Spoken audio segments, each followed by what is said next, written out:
Long before the Smoky Mountains ever became a national park, there was a wild mountain man who wrestled bears, outlived the timber barons, and watched as his wilderness turned into a playground for the rich. This is the incredible true story of Levi Trentham. Up on Jake's Creek where the cold water ran, lived a hard-headed hunter named Levi Trentham. Raised on cornbread and bear meat stew, talked to the mountains like old friends do. Our story begins in 1833 in a tiny mountain hamlet tucked beneath the shadow of LeConte Mountain, along the banks of the Little Pigeon River. It had been less than 20 years since the Ogle family made their way over the mountains from South Carolina to call this little oasis their new home, which they named White Oak Flats. It was here that a boy named Robert Trentham was born and raised. Now, Robert was your typical mountain boy. From the time he was big enough to tote a bucket, he was hauling water from the creek and carrying kindling from the forest floor. His father taught him early on how to set snares along those bear trails, and how to read the weather by the way the clouds clung to LeConte's peak. The boy grew up barefooted and wild, and knew the sound of every bird and where to find the sweetest berries in the woods. Now, by the time Robert was a teen, he could swing an axe and shoot straight as any full-grown man. And like so many folks during this era, by the time he was 17, he found himself a good woman and got married, ready to start their own family. After all, back in those days, you had to get an early start if you planned on living long enough to see your children grow up, since the average lifespan of a mountaineer was barely more than 40 years. But things in White Oak Flats were rapidly changing. What had once been a place with a handful of families was now, by 1850, full of nearly 300 people. Heck, they even had a postmaster who changed the name to Gatlinburg. Well, that was the final straw for Robert. He took his new bride and loaded his wagon with all their earthly possessions and struck out up the side of the mighty Smoky Mountains before heading west along Fighting Gap Creek for several more grueling miles, and then climbing even higher until he was finally nearly 10 miles away from his closest neighbor. And there, on the banks of Jake's Creek, Robert Trentham built his new wife a small log cabin.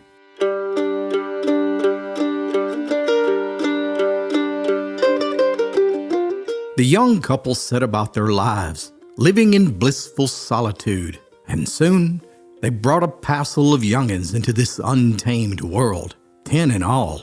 The oldest of the children was a boy named Levi, who was born in 1852. And, as the old saying goes, the apple doesn't fall too far from the tree.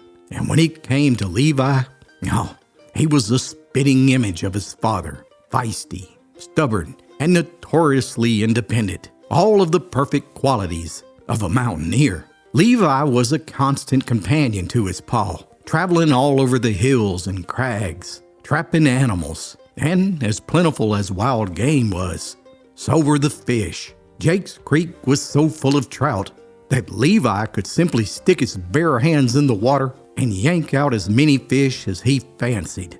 The family kept bees, raised hogs and chickens, and kept a beautiful vegetable garden. And over the years, Robert Trentham slowly acquired thousands of acres of the virgin forest that was towering with chestnuts, oaks, and yellow poplar trees. And he and Levi even built a grist mill on the creek, and soon a sawmill. That's right. In a world absent of all modern conveniences, the Trenthams were completely self-sufficient, and they only made the journey down the mountain a couple of times a year to sell their animal furs or honey. Like his father, Levi grew up fearless and strong, and by the time he was a teen, he was already a bear hunting legend and had become a master trapper. Folks in Sevier County told countless stories of his hunting adventures with other Smoky Mountain legends such as Uncle Sammy Birchfield, Ben Pardon, and Black Bill Walker. It was said that they killed over 300 bears together, and many times in fantastic battles of hand-to-hand combat, such as the winter of 1881, when Levi and Ben came upon a small cave that had bear tracks at the entrance, where the animals had been sneaking out to get a drink of water from a nearby creek. The hole was too small to fit their long flintlock rifles in, so a flip of a coin decided which man would go into the cavern first. And unfortunately for Ben, he won the honors. So Levi waited at the mouth of the cave as his partner slid through the small opening on his belly into the blackness. Moments later, a thunderous roar came from within the cave that sent the birds in the nearby trees scattering in the air. Ben had found that bear all right, and now the fight was on. The human screams were just as loud as the bear's mighty roar. And nearly a half hour later, Ben Pardon finally came slowly crawling out of the mouth of that cave with several deep tears in his flesh and barely a shred of his tattered clothing left before collapsing on the ground. Levi, in typical mountaineer humor, took a good look at his friend and cracked, "Well, Ben, I hate to ask you, but after you finish resting up, are you going back in to get my bear?" To which his friend replied, "Your bear, hell, go in and get your own damn bear." Another time, a bear had been terrorizing Levi's hogs on the rear of his property, so he set up a trap and waited. The next morning, he heard a terrible roar and a ruckus from all his pigs, and he ran out of that cabin so fast that he had left his gun. But there it was all right. The bear was caught in a trap, but somehow had still managed to snatch a piglet, which he was now making his lunch. Now, Levi thought of all the pigs he had lost because of that dad-blasted varmint, and he was so mad that he reached down to find whatever weapon he could, which just so happened to be a pine knot. And then he smacked that bear right in the nose. The bear dropped that pig, and the fight was on. The wild animal swung over and over, trying to slap that pine knot out of Levi's hand. But Levi was ducking and dodging, and every time there was an opening, he'd land another haymaker on the bear. Finally, one vicious uppercut to the beast's jaw knocked him out cold.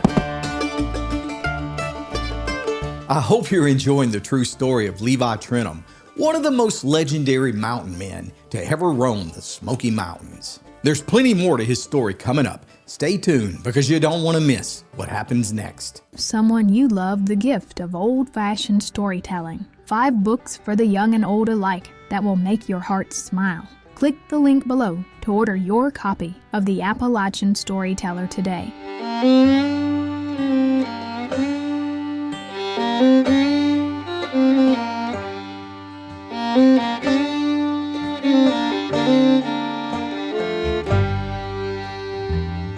Now, whenever Levi wasn't battling bears, he continued the pioneer lifestyle that his father had taught him, running a grist mill, tending bees, and in his spare time, raising a crop of youngins with his faithful wife. But, as the old saying goes, nothing lasts forever. And by 1900, a wealthy Pennsylvania industrialist named Colonel W.B. Townsend began buying up huge tracts of land, tens of thousands of acres of the Smoky Mountains, and then he set up operations to harvest the virgin forest. Nearly overnight, Levi's secluded paradise on Jake's Creek turned into a lumber company called Elkmont. Then, a sawmill was set up 18 miles away in Tuckaleechee, and then a railroad that connected the two towns was cut through the forest. And soon, they started bringing train loads of sightseeing wealthy elites from nearby Knoxville.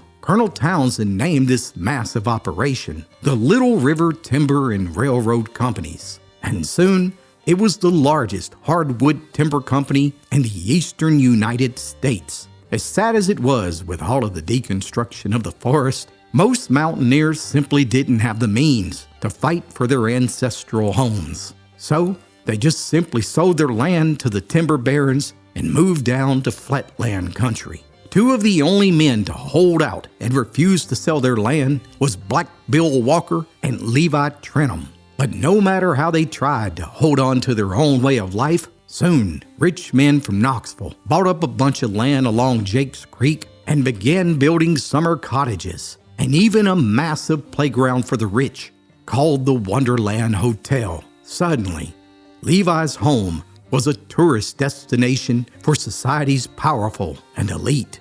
As much as Levi disliked all the changes, he had sense enough to know that grudges didn't put meat in the smokehouse. So when the city folks came wandering up the mountain, he reckoned he might as well relieve them of a little money while they were standing around admiring all the scenery.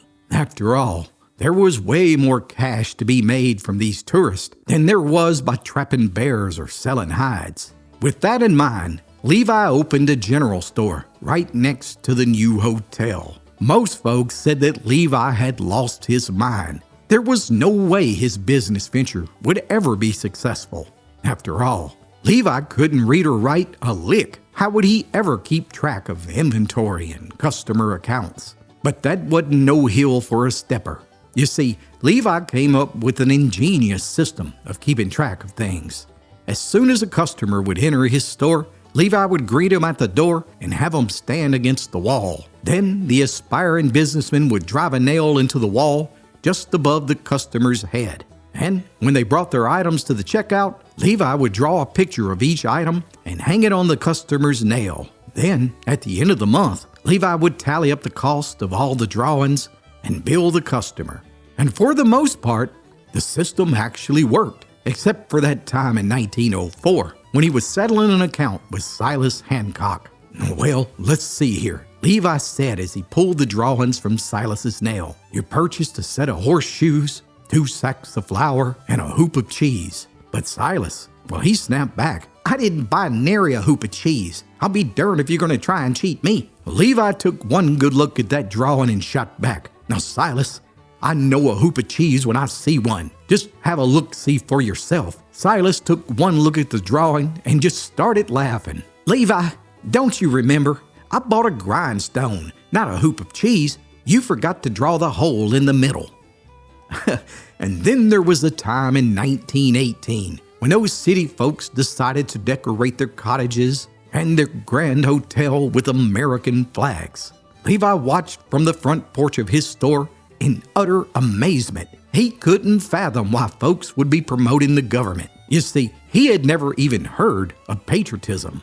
But I tell you, there were flags everywhere. Old Glory waved from each house and every window in the grand hotel. But the final straw from Levi came when one city slicker climbed a glorious white pine tree and chopped the entire top of it off. Before planting a flag at the top, Levi had seen enough, and he stormed into the streets and unleashed a firestorm of cuss words for destroying such a beautiful tree.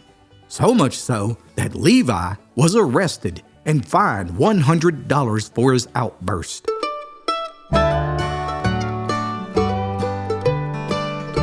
But still, despite the occasional misunderstanding, by the time he was an old man, the feisty mountaineer Levi Trentham became known as the mayor of Elkmont by those vacationing city folks. The grizzled hillsman led hiking trips all over the Smokies. He knew every creek, mountain, holler, and trail like the back of his hand, and he loved to reminisce about his hunting trips as those tourists listened with wide eyes. By the 1930s, Levi was one of the last true mountain pioneers and was even known as the spirit of the Smokies, and was even frequently invited to public ceremonies down in Knoxville, such as the one in 1932 when he drove his ox cart across the newly built Hensley Bridge at the ribbon-cutting ceremony. His epic hunting adventures were featured in Field and Stream magazine in 1910 and were forever immortalized in the 1927 best-selling book, The Lure of the Great Smokies. Even in his old age, Levi remained active, and when his faithful wife died in 1928, after several months of grieving, he made front-page news when he married another woman that was half his age. Finally, in 1936, just 2 years after Levi was forced to finally sell his land to the government for the creation of the Smoky Mountain National Park and forced to leave the mountains that he loved,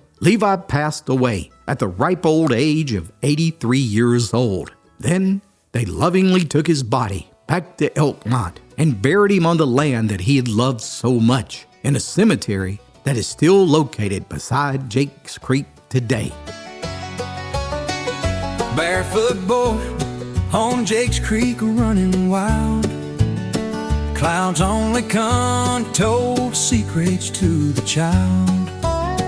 Knew every bird, knew every berry sweet. By 13 summers, legend couldn't be beat.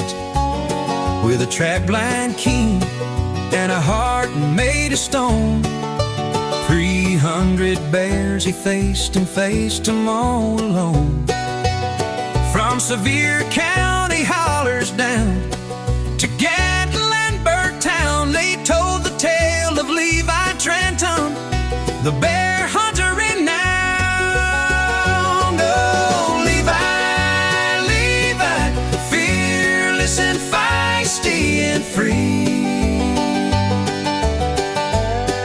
Spirit of the Smokies, as wild as the trees. With a pine knife for a pistol and a fire in his soul, he wrote his own legend beyond man's control.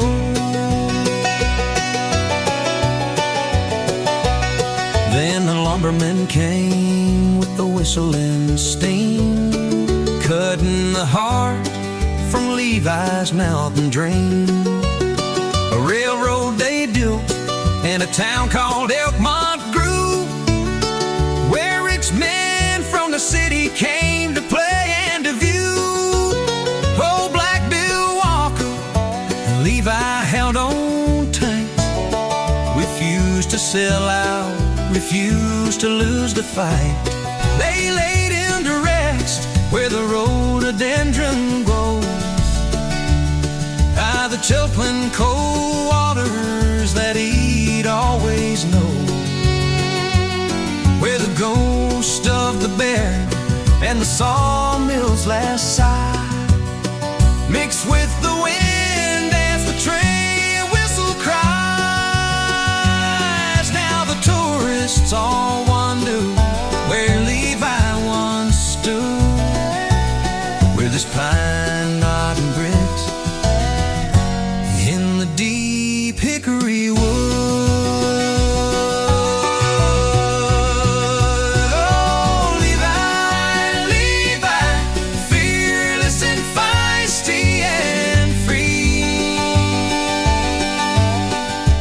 Lord of the Smokies, as wild as the tree. During his life, Levi lived more than most folks could ever dream. He was born into a world of bear trails and buckskin, and lived long enough to see railroads, tourists, and the birth of a national park. And though the mountains changed all around him, Levi never did. He stayed stubborn as a chestnut stump and wild as Jake's Creek itself.